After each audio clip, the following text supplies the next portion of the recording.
बाए राजा हम सहेल कतना सितम। अच्छा तेनू दबक बात कसम विदेशवा से राजा बनो। तेनू दबक बात कसम विदेशवा से राजा बनो। बड़ी काम बा धनी।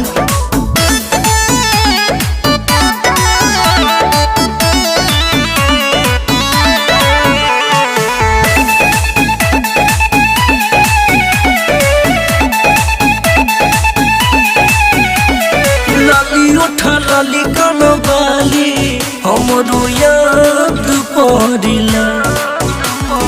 जाई हमसे जो फाटे करे जो तो से विवाद करना।